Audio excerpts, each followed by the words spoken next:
Is Cam Akers done? Is Saquon and Michael Thomas back like it's 2019? Welcome back, guys, to the Fantasy Table, brought to you by the Blue Stable. Tonight, we're going to be talking about a lot of the Week 1 storylines, all the overreactions that's been going on, as well as looking forward to Week 2.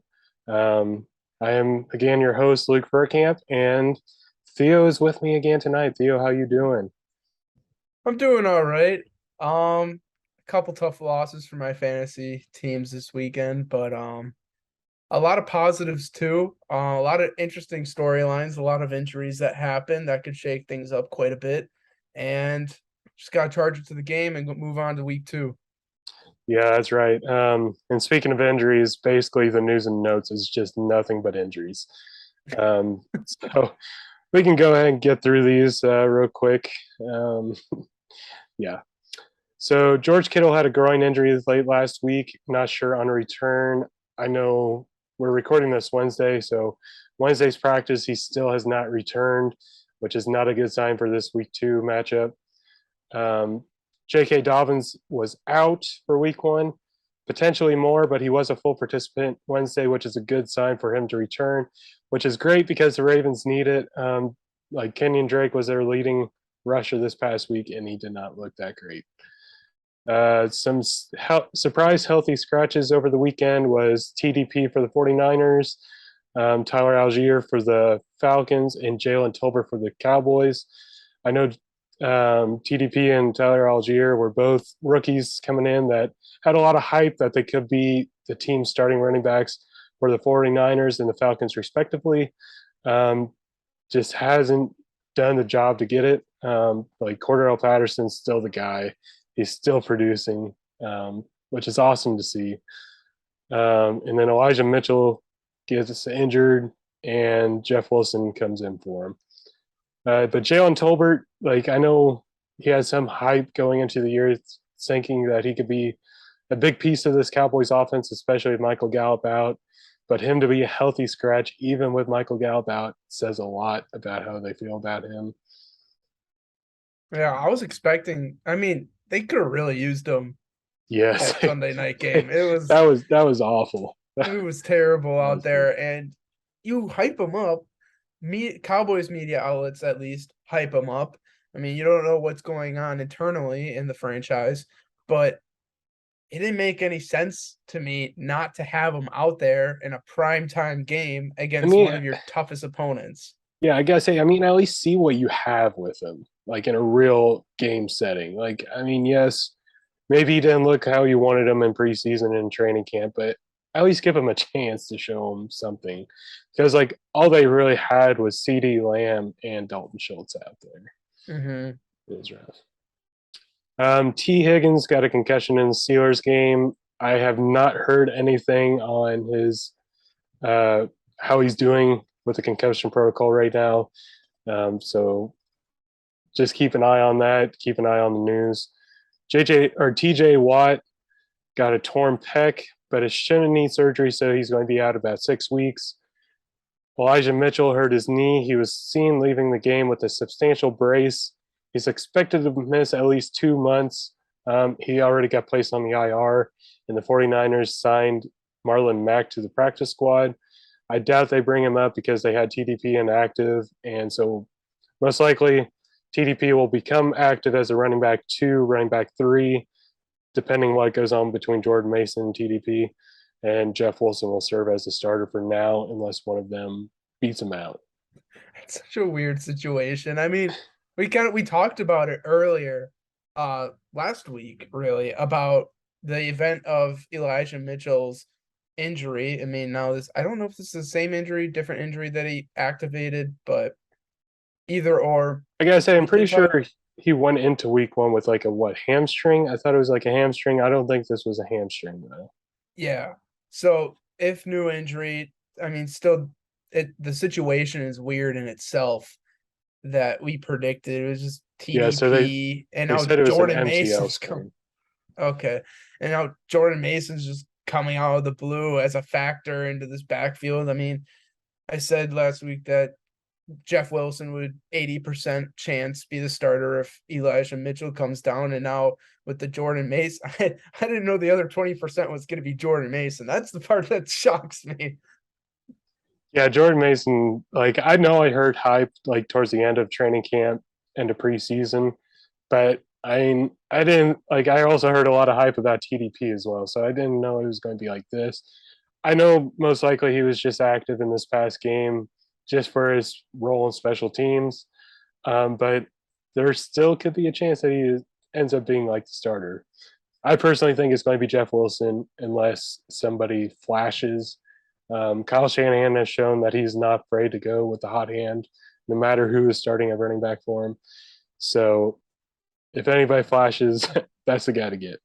Yeah, if Jeff Wilson gets a 3-yard carry and they put in Jordan Mason, he gets an 8-yard carry. You damn well know that Shanahan's going to keep Mason in the game for the rest of the time. Yeah. Najee Harris had a foot injury, but he is believed to be good to go on Sunday.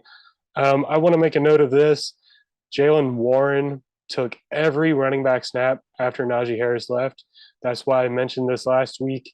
If Najee were to sustain any injury, Jaylen Warren is the guy. So while, yes, he's not as high priority of a waiver guy right now, he might be someone good to stash on your roster if you have an open bench spot, just in case of that injury. Like I had Jeff Wilson on my bench last week, and guess what? One of the top waiver pickups this week, and I already got him. We told you. We claim our wins when we can.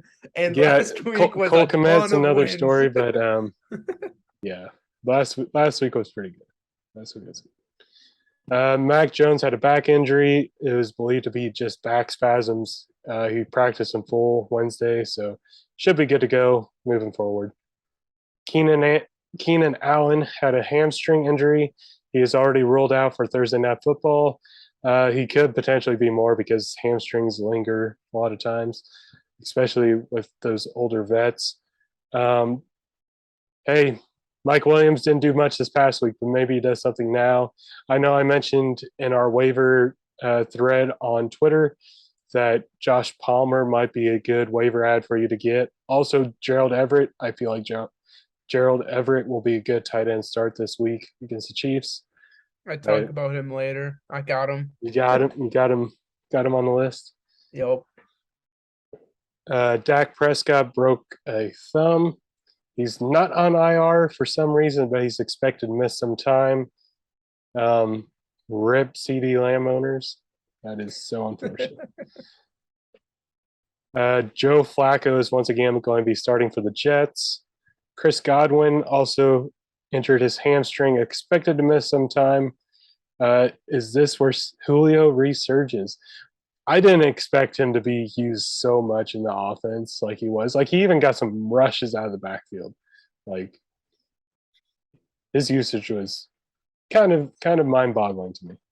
Yeah, I mean, you would expect it through the Buccaneers offense to take some random vet, pull him off the streets and do something crazy with them. I mean, that's what Tom Brady has done throughout his whole career.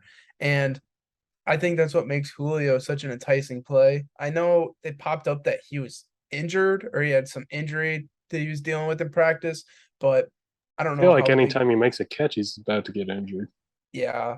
And that's what sort of kind of worries me about him, but not enough where I'm willing to cut him for a waiver wire pickup. I'm still keeping him on the bench, and I gotta say he could almost be a spot start for me this week, honestly. Yeah, I mean, depending on how your flex situation is and how many flex spots you got in your league, Julio Jones should definitely be in the conversation of being in your flex spot by the time comes, and if he's healthy. Yeah, I gotta say, as long as he's healthy and Chris Godwin is out, I feel like that he could be somebody that you could play. Last thing that I have for injury wise is Ty Montgomery got placed on the injured reserve. Now, this is like I wasn't expecting this at all, but this kind of gives a little more clarity on what's going to happen with the Patriots backfield because that was a mess. That was a full 3-headed backfield committee. I didn't want anything. I didn't want any part of that if it was going to stay like that. But Ty Montgomery will be out at least the next 4 weeks. And yeah, now it's going to be more probably even work between Damian Harris and Ramondre Stevenson. I believe he was the highest scoring Patriots running back last week too. I guess And he could be. He ran. I'm pretty sure he ran the most routes out of any of the Patriots. He might have played the most snaps too. I'm not sure. It was between like him and Damian Harris. They're all three pretty close, but I guess that's also situational since the Patriots were playing down for majority of the game. They ended up losing, but I'm really expecting Ramondre Stevenson to step up in that role. And I know a lot of people talk about Pierre Strong Jr. to take that role, but Ramondre Stevenson has proven that he can handle that role himself. So Andy's so with talented. and he's talented carrying the ball too, which is why he's been one of my go-to trade targets for this week heading into week 2. And he's like he hasn't blown up yet. So if he has that one explosive game, that trade price is going to be too high for you to grab him. Yeah, I agree. And we were talking about like Keenan Allen earlier. Mike Williams could honestly be a good buy low target, which I know game's Thursday night, so you don't have much of a window to be buying him. But if you can buy low on him, I feel like he might be a good buy low candidate as Yeah, well. with hamstring injuries tending to linger. So many Keenan people Allen's getting pretty old too. I mean, yep. Wrong side 30. I mean, you got everybody focused on Palmer and Dante. I don't know his last DeAndre name. Carter. Oh, Carter. Yeah. Yes. You got two people focused on those two players. It sort of opens up for Mike Williams to be added onto your roster. Maybe give up a couple of pieces that you're willing to give up for a nice wide receiver too. That while Keenan Allen's out, I know he didn't show up last week. None of the Chargers wide receivers really did. I I think gotta say that was odd because like yeah, you look at the stat sheet and all four of those like receivers and Gerald Everett got like 4 targets, which is yep. None of them got over 4 targets. None.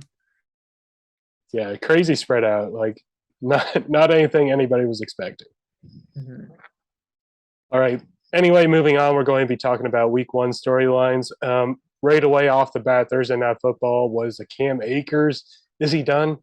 Darrell Henderson just started the game and took over. Like that was a shock. Like I knew that it was going to be more split than what people were thinking.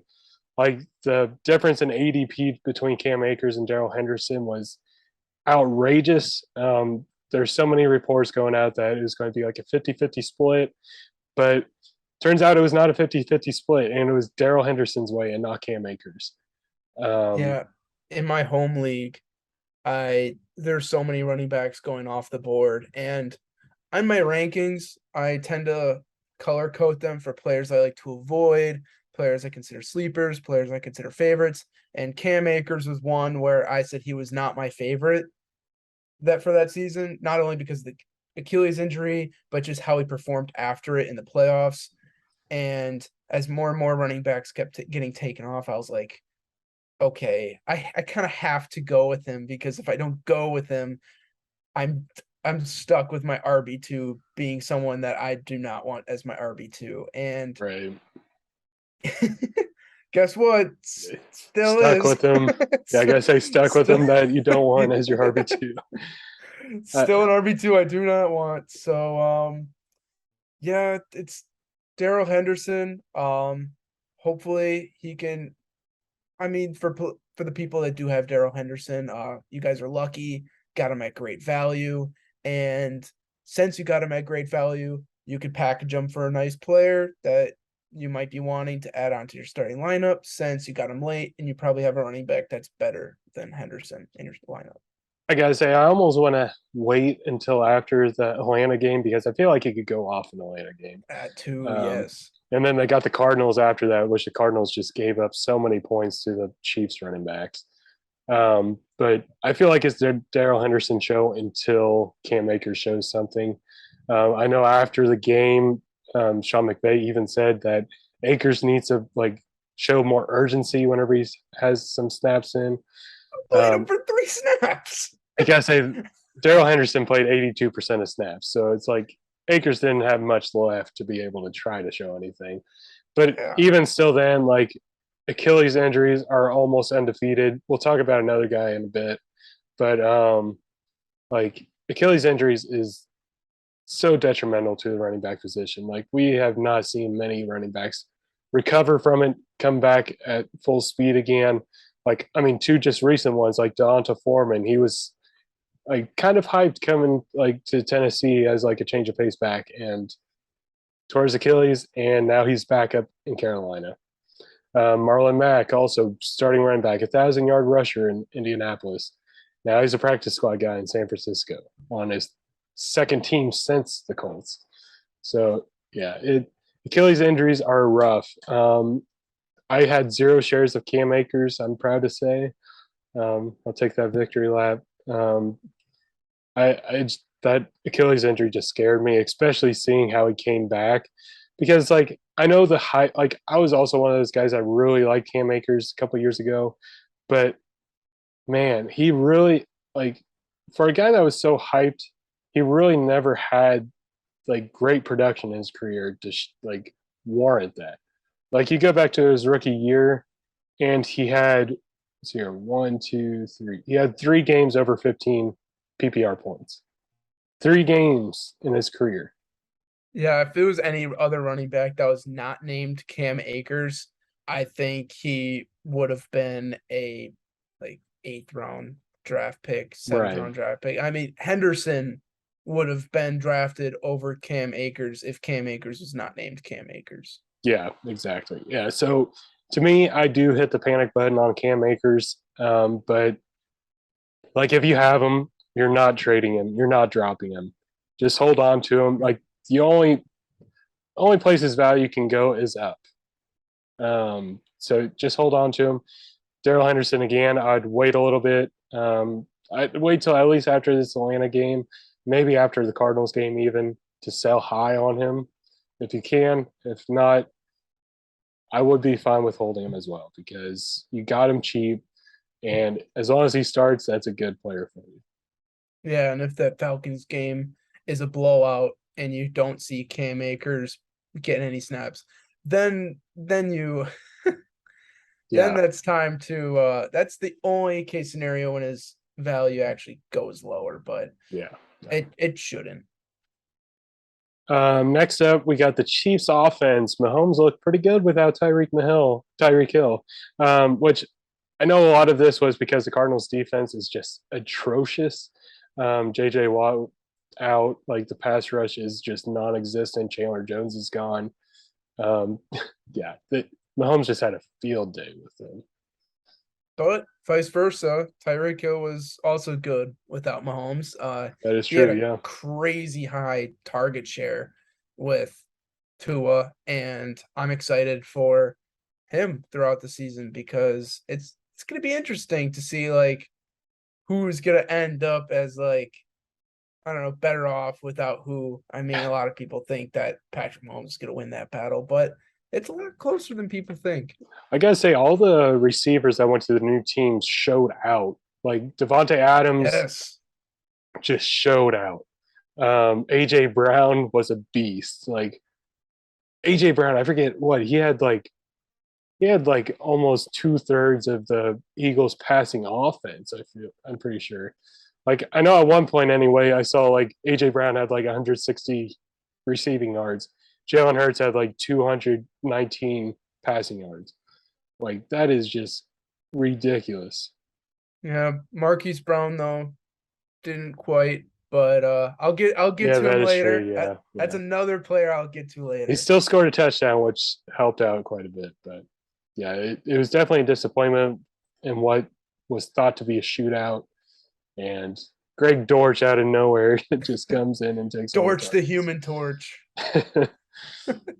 But speaking about like these guys, Rodgers struggled without Devontae Adams there. That was a very rough day for Rodgers and that Packers offense. Outside of the running backs did pretty good. Oh well, AJ Dillon did anyway. I mean, Rodgers was out. The wide receiver one, or the presumed wide Yeah, receiver yeah, one, Allen was was out. out for that game. So would I put too much weight on it? No, but is it enough weight for me to like be cautious on the situation and kind of monitor? All right, if their offense is not going to be that high scoring as I thought it would be, how do I properly weight Aaron Jones without Devontae Adams? That's yes, you do need those worries in the back of your head, but it was against the Vikings, and the Vikings showed out pretty well, and I wouldn't. That's also another factor in it. So just something to monitor.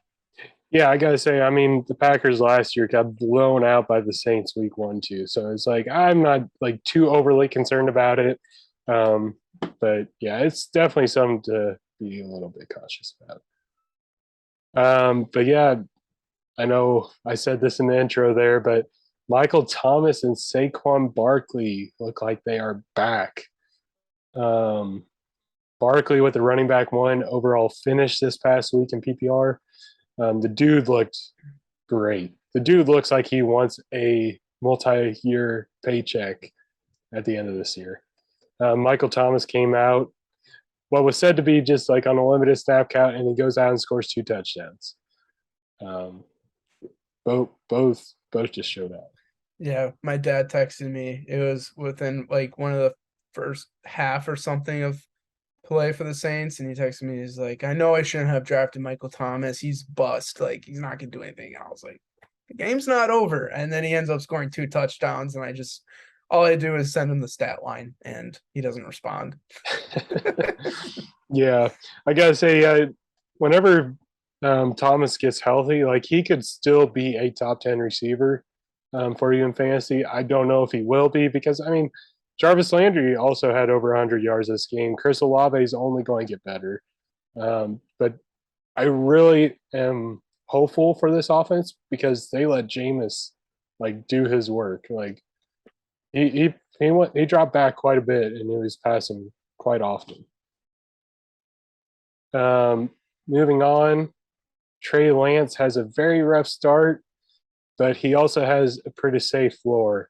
If you look at passing numbers, him and Aaron Rodgers were pretty similar, but Trey Lance still scored over 10 points because of his rushing one upside. one played in absolute downpour, and the other one played in a Yeah. dome. Yeah. So if you're gonna take Lance's floor for anything, you gotta recognize the weather in which he was playing in. It was probably the most run friendly weather for Lance, but definitely not pass friendly. Yeah, So no.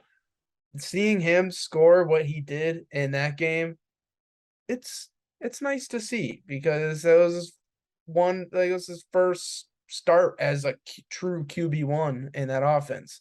So yeah, I'm not too worried about him at all. Yeah, no, I ain't either. I just feel like he's got a very safe floor, kind of like Jalen Hurts does with that rushing upside. Um, this one, he almost had as his hot take for the year, but I he held did. back. He held back. I am a coward. I am a coward. That is what it is. I did too much research and it's just it I don't For know. I was like, I'm too afraid to put out the hot take, you know. I'm getting new to this. So I still gotta got say, for those curious, Theo messaged me that he wanted to do his hot take for the year as Rex Burkhead getting more touchdowns than Damian Pierce this year. He ended up holding back because he looked into it a lot more, kind of got some cold feet, but Rex Burkhead might be RB1 for this year. see out snapping him would have been way much hotter of a take because I mean we all know that Rex Burkhead has been a goal line vulture in his past career with the Patriots, especially later in the season, which is why I was initially booking on it.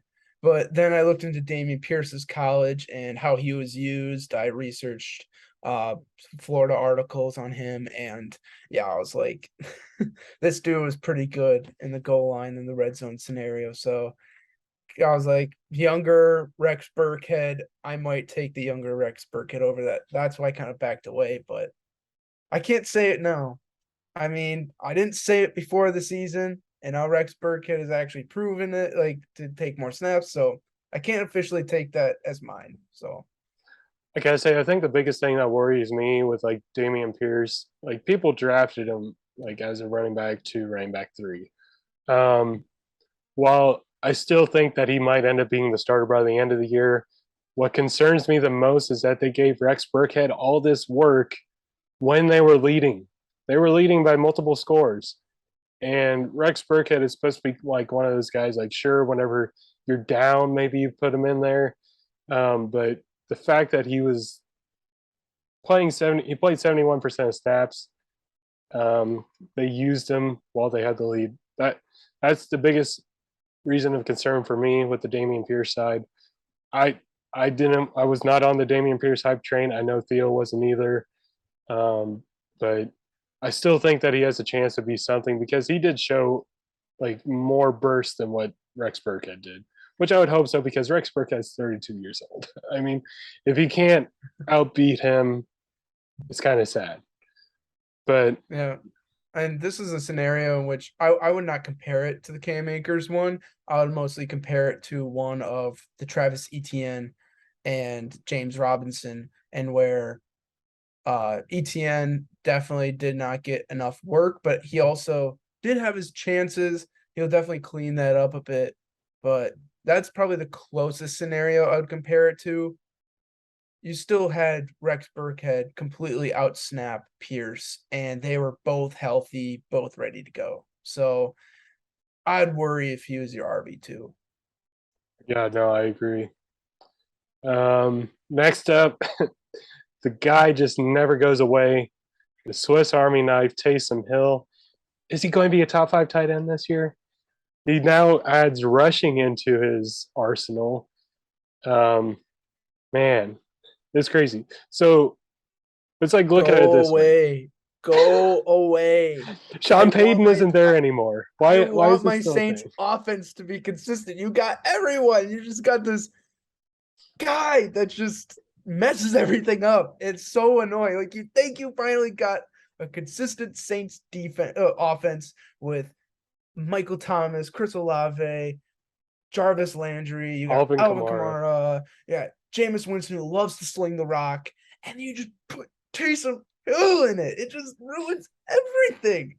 You Taysom think you Hill was have the leading something, but you rusher. don't. Like I don't get it. Like I just like how does Taysom Hill get more rushing yards than Alvin Kamara? That just it's just frustrating. It's infuriating that they keep bringing him in there, but you can't ignore it if they're going to keep using him. He is a tight end now on most fantasy formats. Maybe you take advantage of it. If they're going to use him like this every week, like I almost want to put him like in my tight end spot. Like if I drafted Cole Kmet, if I drafted David Njoku, I am looking into Taysom Hill, thinking that maybe I could start him because if he's getting guaranteed work, like if he's getting rushes and he's getting some targets, if they're using him like down in the red zone, like I almost want to be starting him. Yes, 100%. I agree with that. And also, which one thing was weird is that as much as I tried, I actually did not get a single Alvin Kamara share in fantasy football this year. I mean, I did about 7 or 8 best ball drafts. I did 5 leagues with money, and he just never fell to me at the right time that I wanted, but I was looking for him. And now I kind of feel bad for Kamara owners, and where I mean, he wasn't the exciting pick as he was that one year. What was it, 2020, where he was the RB1? He's just not that anymore. And what the Saints have proven is that he won't be that with them rushing the ball with Taysom Hill. He got most of the rushes because that one really long run. But it's it's worrying for having him as an RB1, but you can't really get rid of him because he's not really a true solid RB1 that you want. So no other team in the league right now is going to want him unless it's going to be for their RB2. And what are you going to get in return for a player that's going to be another team's RB2? Not that much.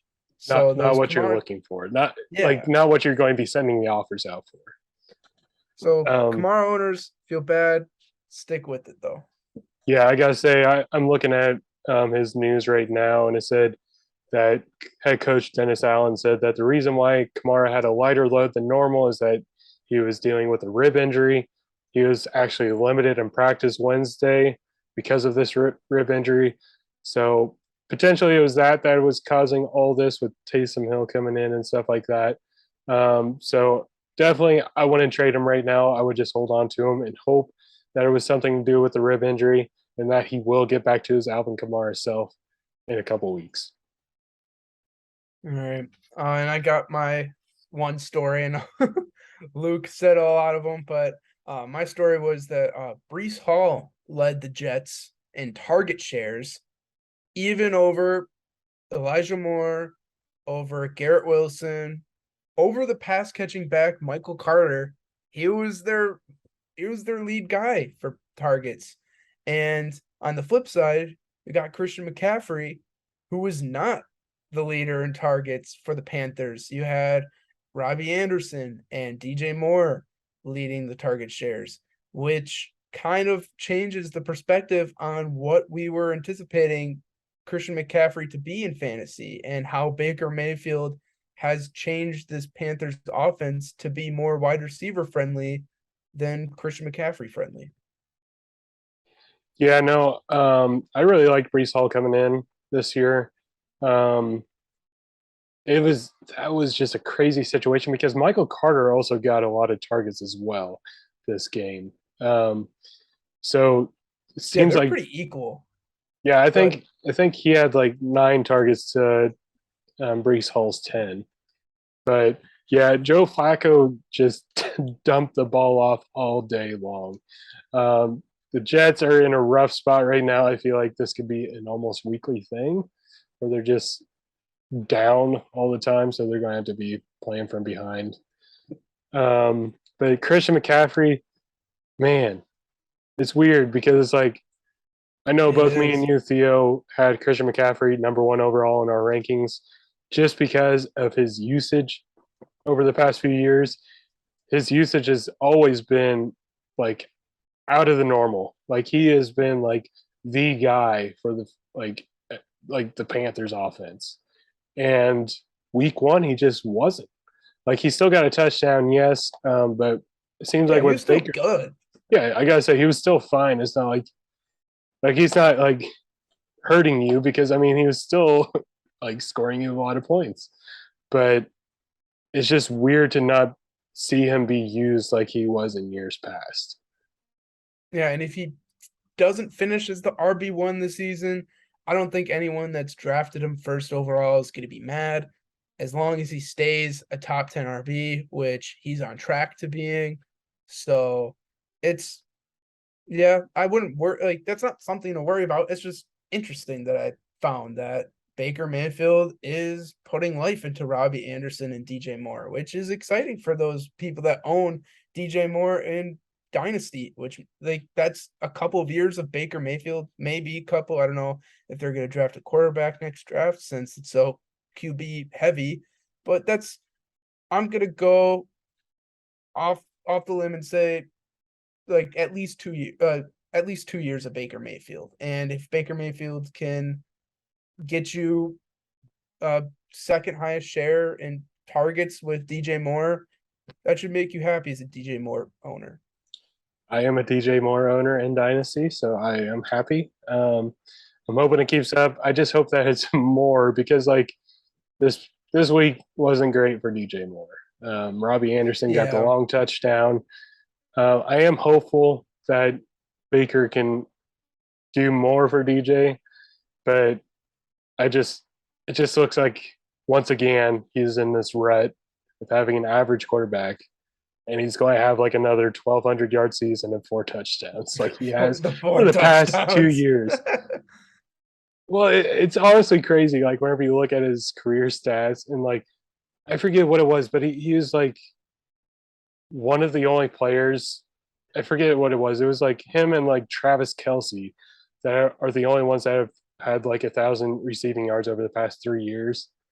Um, like he's good. Like DJ Moore is a good like special talent, But yeah, looking at these last 2 years, they're all from 11,150 yards to 11,200 yards and 4 touchdowns each of the past 3 years.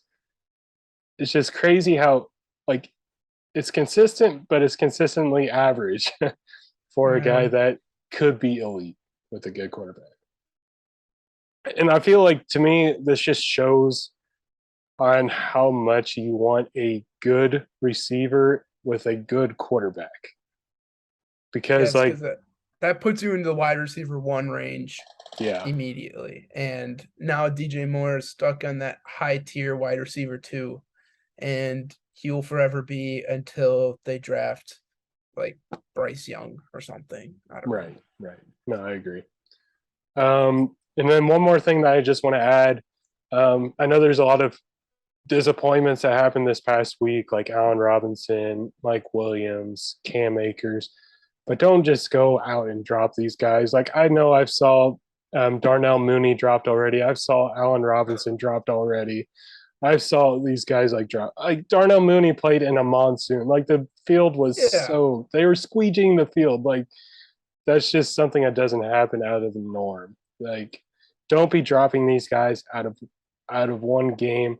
Like you look at like Allen Robinson. Like I forget what the exact numbers were, but he ran like 90% of routes. I know he got only 2 targets, but like you look at the plays and he was open in some of these plays. Like he is still getting like routes run. He is like still participating in a lot of snaps. It's not like he is just not being used. He will come back eventually, hopefully. But if you overreact to week one, your league mates could benefit by picking those guys up that you're overreacting to. Yes, I do like another win for us. Curtis Samuel, wide receiver two. Um, Yes. I brought that topic up. I saw it. I was like, I'm glad I'll take that one too. yeah, you brought that one up. That was good, but both Jahan Dotson and Curtis Samuel showed up. Like, and Terry McLaurin still got some points. Um, but it's like, yeah, I still want to pick up guys like that, but I'm not dropping Allen Robinson or Mike Williams or Darnell Mooney yet.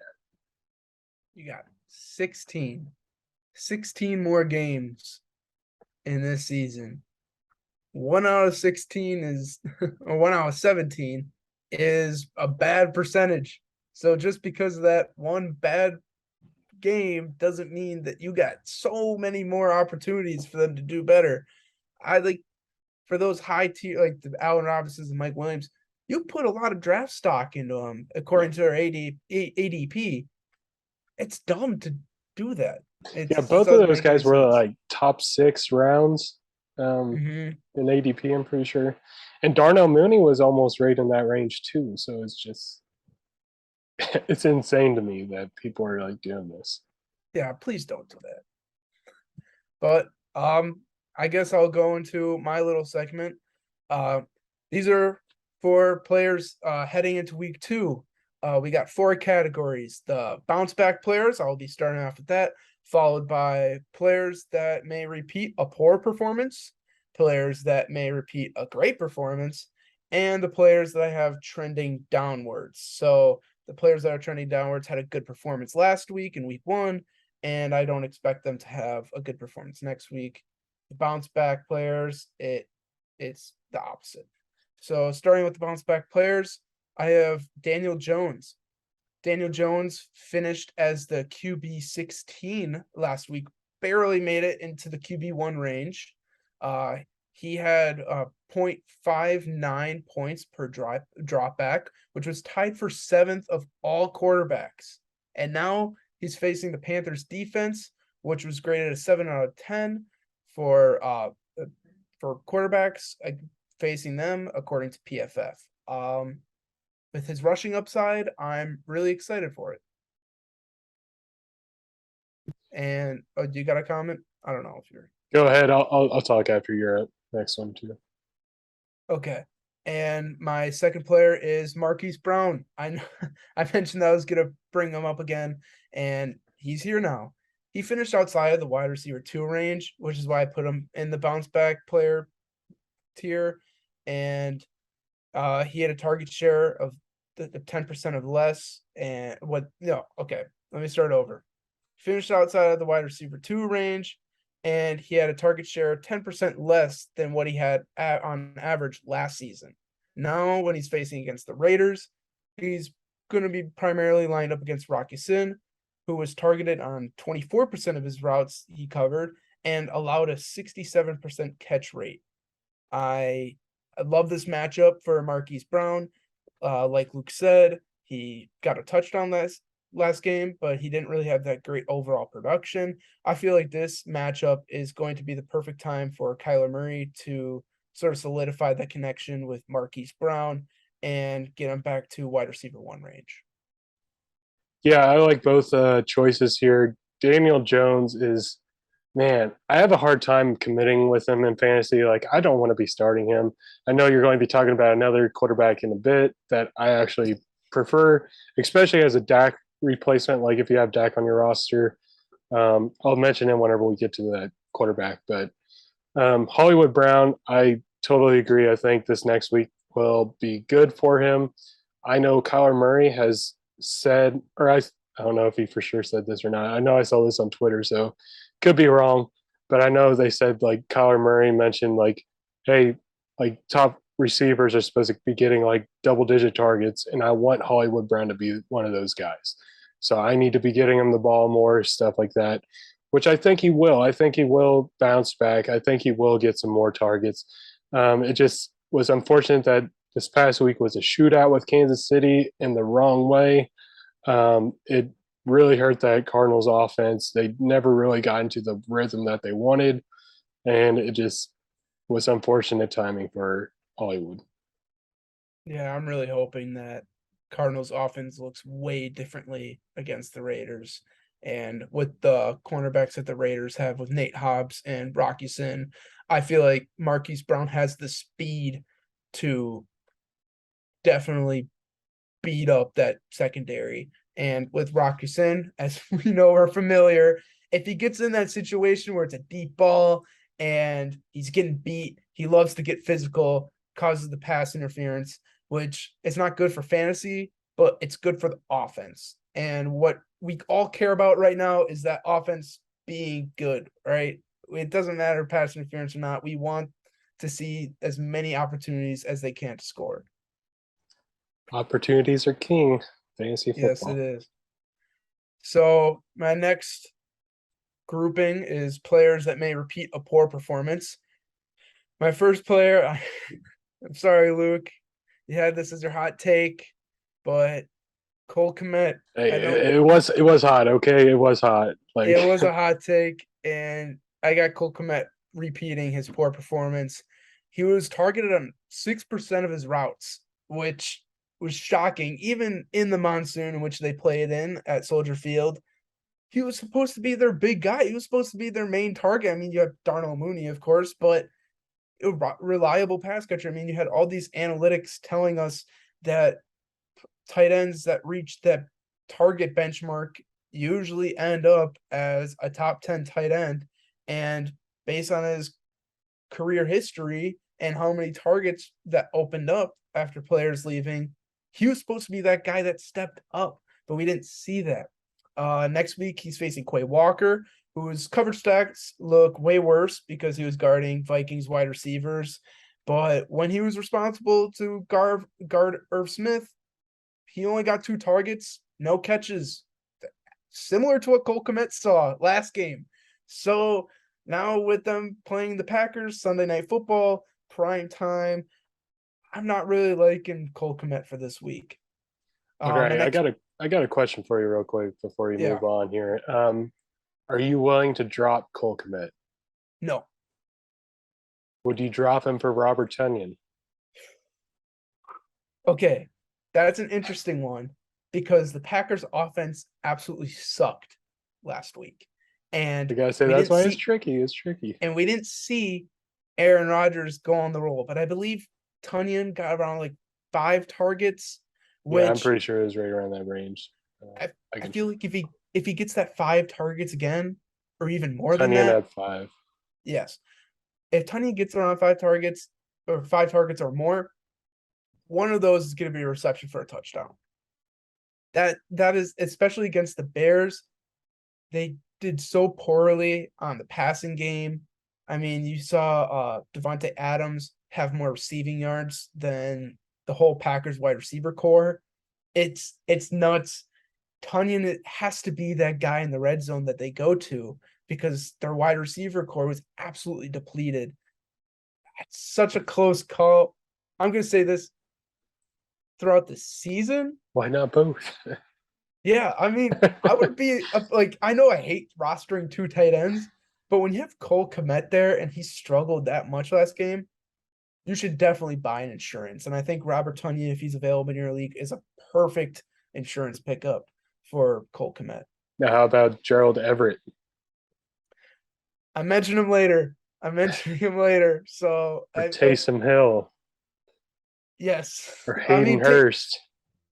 I wouldn't go Hayden Hurst, but Taysom Hill and Robert Tonyan, I would start over Cole Kmet this week. Definitely, I feel like Gerald Everett, I would start over him this week, especially Keenan Allen out. For sure. Without a doubt. Taysom Hill and Tonyan is a closer call. I'd probably definitely do Tonyan over him. Taysom, oh, that's so 50-50 to me, but I'd probably lean Taysom. But yeah, I just wanted to throw those out there as a little fun game. Sad week for Cole Kmet truthers, but we got to face reality. We got to be objective here. Yep.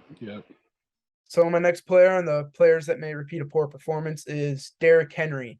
Now, what he scored like 8 points last game. I mean, I don't know. It's something around there. Not the performance you want for Derrick Henry, and I don't think he's gonna bounce back this week against the Rams. No, against the Bills. He plays the Bills this week. But facing the Bills defense, who played the Rams, that's why I accidentally said them. They really confused the Rams backfield. I mean, we saw Henderson take majority of the snaps, but they couldn't really get anything consistent going. And I don't know if that's more internal to the Rams franchise or that was due to the Bills game planning, but either or, they couldn't get it done. And we saw the Giants defense strangle the efficiency out of Derrick Henry. He gets volume. All right. He gets volume, and that's where he gets his points. He doesn't get his points off of being efficient, like, per se, Jonathan Taylor. I mean, last game was not a good example, but like Jonathan Taylor last year, you're not seeing that efficiency out Derrick Henry. You're kind of hoping kind of like Javonte. Yeah, like Javonte Williams, exactly. And the Giants, yet again, limited to him to 0.36 fantasy points per touch. Not that good. And PFF has him at ranked 23rd in the NFL in yards after contact. Also not good for a guy that's as athletic specimen as he is. So that's my last player for that category. Yeah, a big reason why I didn't really want to go into Derrick Henry this year was because I was worried about the injury, first of all, but also like the volume and stuff like that. Yeah, he had like 20 rushes for 80 yards, and that's all he got. He got 1 target out of the backfield, but that was it. He didn't catch it. He's just like, he'll get the volume. That's nothing to worry about, but it's just how much can he do with it? For the fact that he struggled that much against the Giants makes me worried. The 0.36 fantasy points per touch was shocking. Like that hurts to see his like you're already worried about his injury, and now you're saying that he gets 0.36 fantasy points per touch, and he's gonna need that more carries to reach the point where you want him to be. Yeah, and now he's going up against Buffalo's run defense. It's not looking good for him this week. No, I agree. That I don't have any shares of him either, but yeah, that like you're not going to sit him. You're not going to sit Derrick Henry, no. But it's definitely something to be concerned about. Like he might not be that like top 10 running back that you think he might be. I'll go on to the next category, I guess. Players that may repeat a great performance. First player I got is Carson Wentz. and I know you mentioned him when I was talking about Daniel Jones as someone you would like to replace Dak with. Carson Wentz finished as the quarterback 3 this week. Big revenge game for him against the Jaguars. We love to see that. Hey, I told you revenge game. You said you started to push back a little bit last week. I did because I was like, because now he's on another team, and I was like, I don't know. I still have this distaste for Carson Wentz, as most Colts fans do. But now this week he's facing the Lions, who are ranked 10 out of 10 for quarterbacks in fantasy, and he was 4th in fantasy points per dropback. As I mentioned before, Daniel Jones was 7th. Carson Wentz is 4th. So with that, such a great matchup and that efficiency I got in fantasy last game, I'm really looking forward to playing Carson Wentz this week. Yeah, wow, that hurt to say. Wow. Yikes. Those words just came out of your mouth, and it's about to come out of mine too. They came out so naturally, and I put soap in my mouth. It doesn't feel right. Yeah, like Carson Wentz is my start of the week this week. Like as much as weird as it is to say, like which I mean, to be fair to him, like he really was not a fit in the Indianapolis system. But he is a lot better fit for the Commanders, which is fair to him. Like I don't want him to like be bad. Like hey, best thing about this is that means that the Colts might get a better draft pick out of this if he keeps playing like this. So yeah, I'm not mad. I know that his. Oh, you could continue. Go ahead. No, like I say, I was just going to say the reason why he's my best Dak replacement is the fact that he's playing the Lions this week. He plays Philadelphia next week. And like the schedule coming up is very favorable for him. Like Detroit, oh man, it's going to be so good for him. Yeah. Also, Curtis Samuel, if you picked him up, he might be a good start for you, because like the Eagles rush all over him and pass all over him, and Curtis Samuel does both. So I feel like that's a good start. Yeah, that's exactly what I was going to actually lead into that. Carson Wentz's mantra is risk it for the biscuit. And the players that he needed surrounding him were players that could do stuff with the ball when he can't risk it for the biscuit. And we know we said, I know Colts GM and said that he needed to make the layups. And now he has Terry McLaurin, especially Curtis Samuel, Jahan Dotson, that could sort of make the layups for him.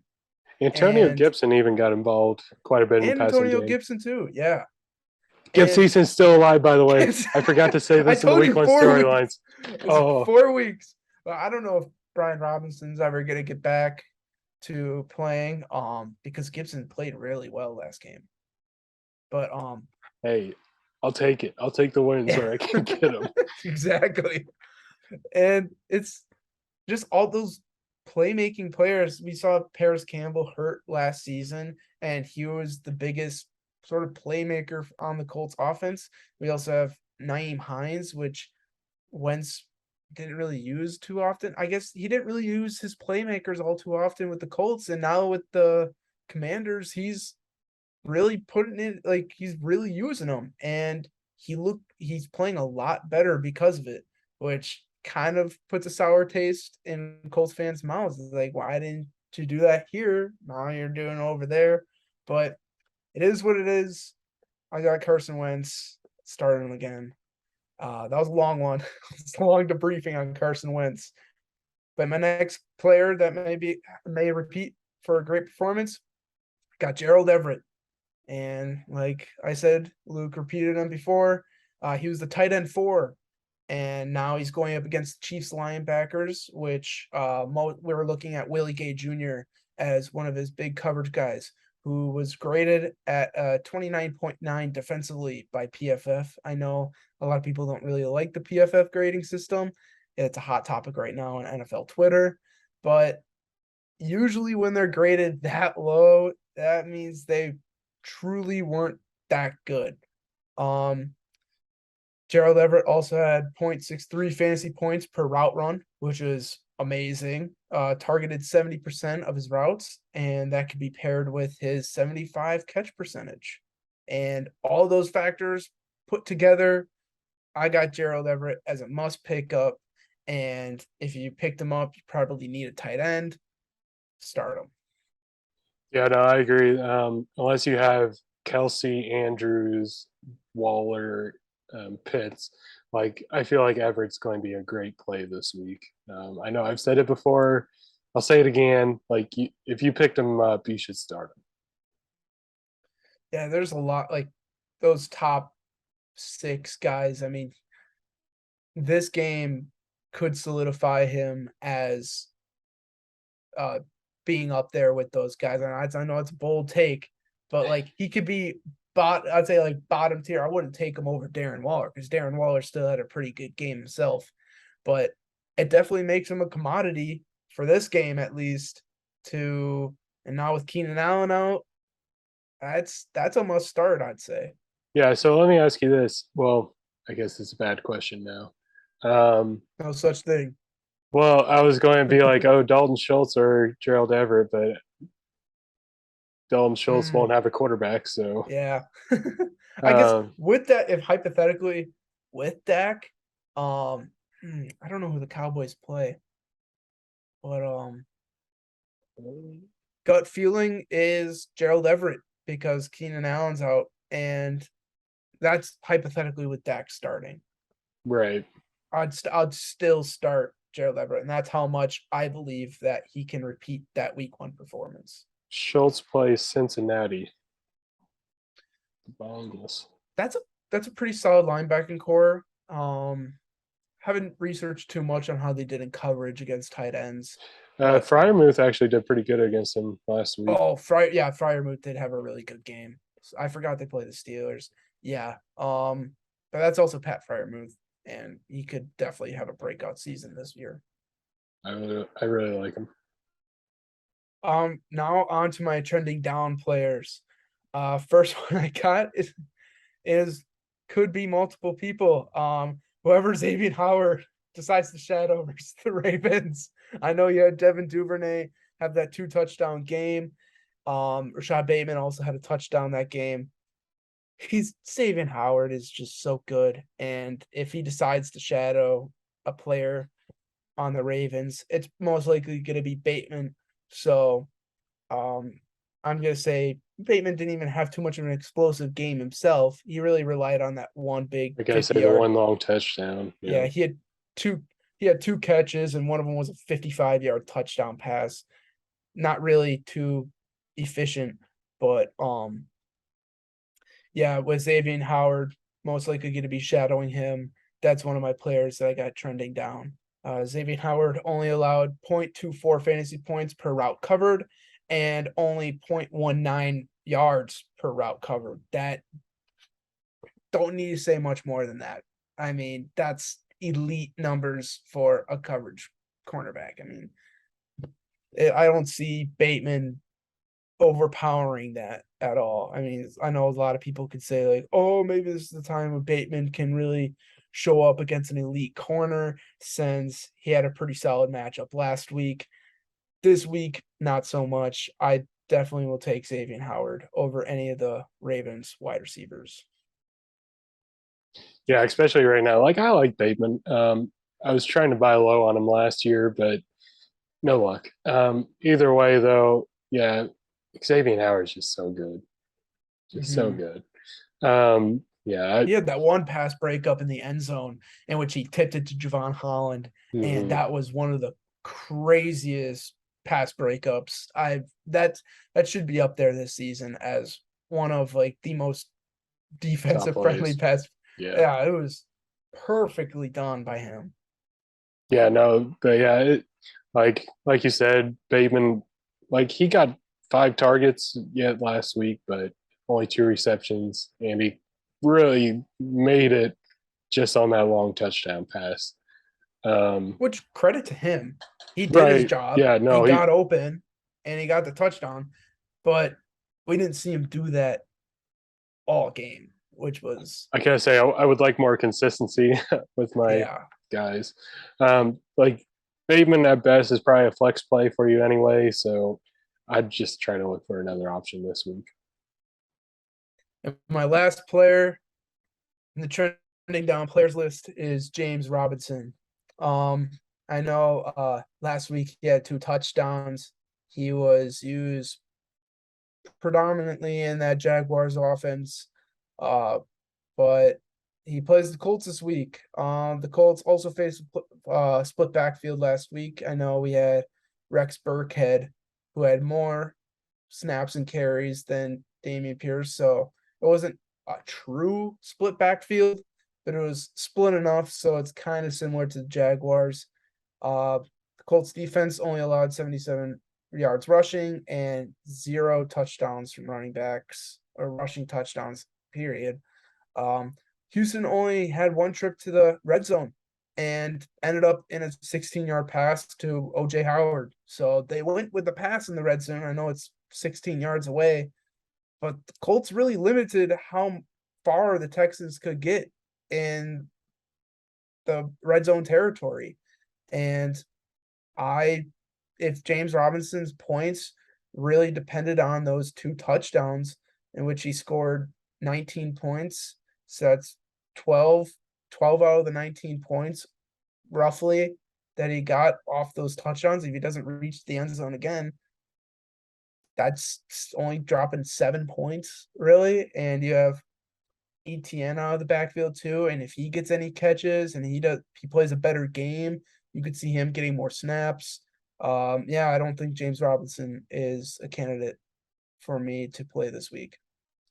Yeah, I know I said earlier, like Achilles injuries are almost undefeated. Apparently, James Robinson is the outlier because he tore his Achilles like 8 months ago or something like that. Something crazy. He came back like pretty quickly, like Cam Akers, but he is actually like showing that he might be able to come back.